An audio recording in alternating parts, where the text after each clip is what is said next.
Hey everybody, this is Alex Merced from alexmerced.com with another 101 video. This time it's on the concept of labor. So labor 101, because you always hear people in politics saying, well, we need to fight for the rights of labor and the working class. What does this mean? What are the arguments around this, and what is the discussion that needs to be had? So when people talk about labor, what they're really talking about, basically, some people, what they'll do is they'll parse people's roles in the production cycle into three sort of categories. There's land, meaning landlords, people who own property and rent out that property for use to build things, live there, etc.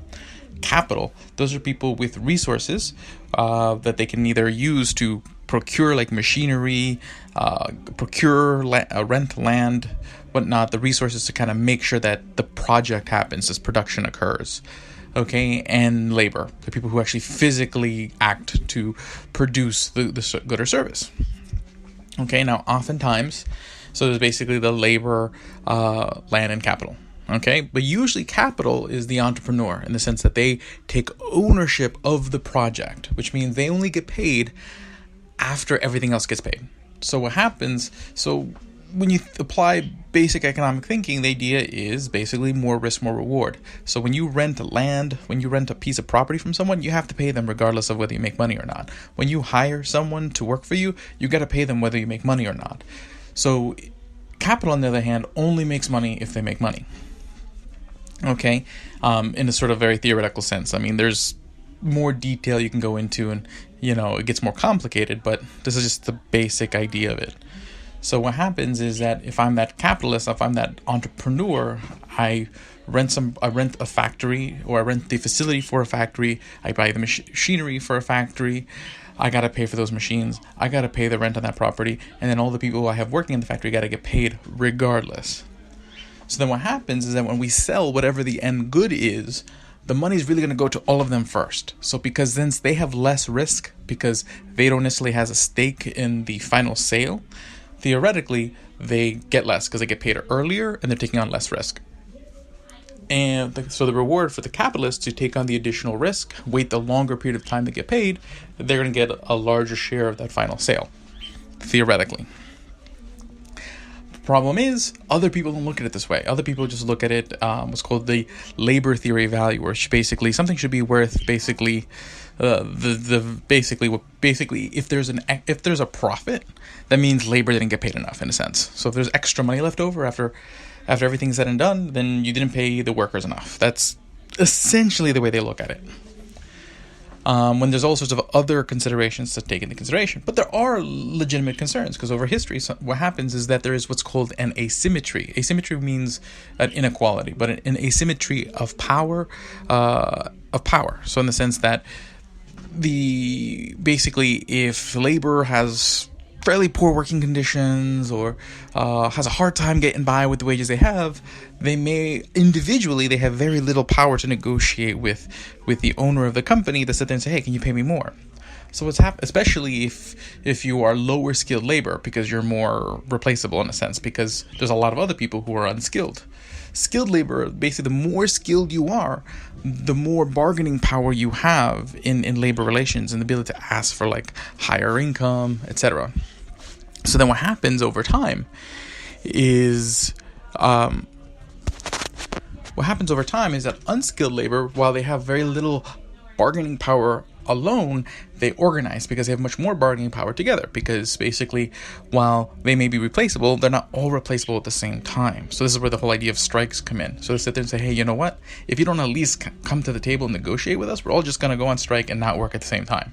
And this is a valuable thing about having the right to organize and whatnot, because it allows people with imbalance of power to correct those imbalances of power, to sit there and have a negotiation, to sit there and have a conversation.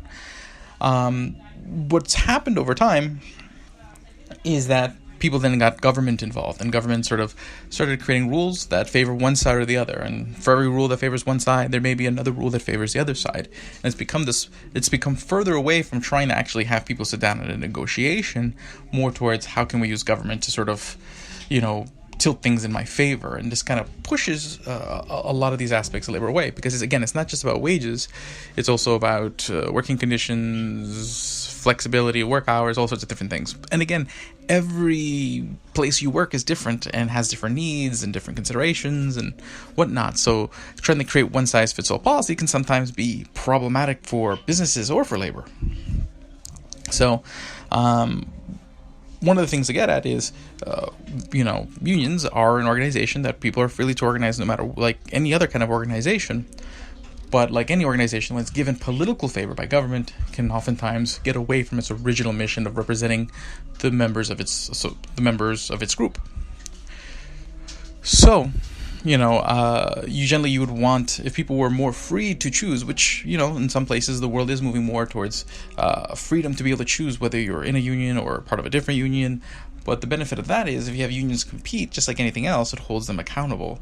Also makes them figure out how to provide you more with less. So instead of because on top of being taxed, your income being taxed, on top of your income having to pay for your cost of living, be paying union dues on top of it can be quite a detriment to a lot of laborers' income. So having unions compete against each other can force them to kind of really reassess what do they need to spend money on in order to provide you with the maximum value, to maximize what you get out of it, and provide you with more benefits from the union, instead of always just saying, hey, you're going to pay us to just kind of basically just participate in this fight, which is oftentimes just gotten away from an actual negotiation to just basically two people trying to force each other through government. But there are, and this always surrounds conversations in terms like the words a living wage. What does a living wage mean? Oftentimes when people say living wage, they're looking at it at the moment now. They're saying, okay, there's these people who are laborers whose quality of life is below the median. And the median is a term that's usually used in political conversation.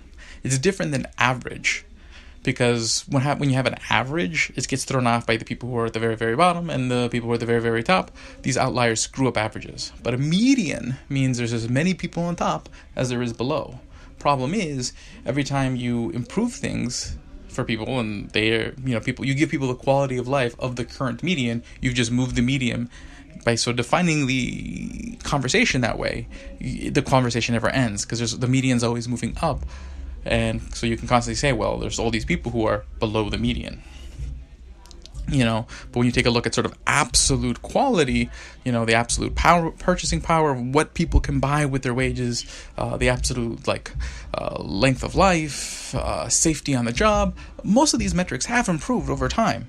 It's just basically the relative, but the relative will always be relative. So these are kind of the problems with the debate as it is. And oftentimes, the things that are actually, making it harder to get a quote-unquote living wage is oftentimes the very things that they're advocating for. More taxes, because more taxes end up taking more of your income. More taxes end up meaning that your employer may end up having to charge more for whatever they're selling. And that goes for other people's employers who sell things that you buy. So your cost of living goes up while your income goes down because of taxes. So you can force your employer to pay you more and more and more, but your income, your real wage, meaning what you can buy, will actually shrink because your costs are more and your income is less. But then your employer is not going to have a harder time staying in business.